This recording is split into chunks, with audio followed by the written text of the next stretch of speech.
Meghalaya Post.news.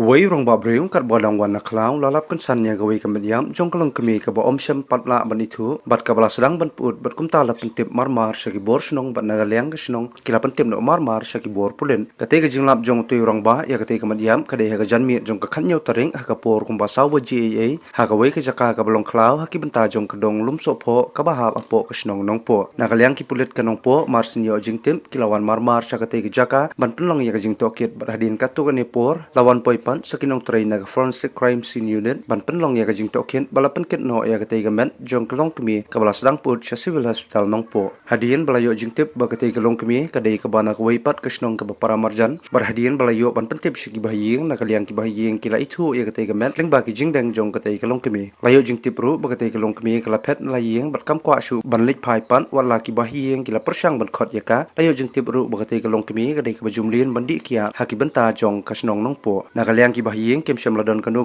jing trai sniu halor kate ka jingja kat bana kaliang ki pulen kin ha ban pendap ya postmortem ban lapan ya ka jing shisha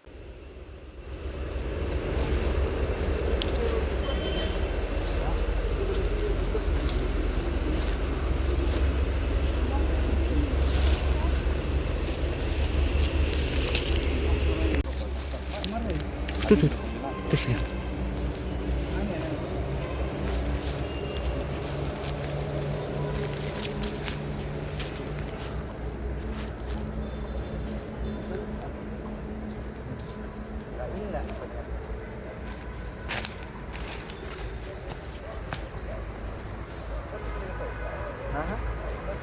Ngikut nak kerjanya.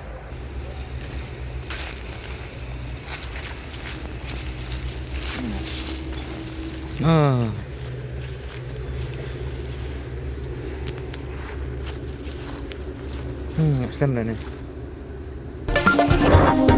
Meghalaya Post.news.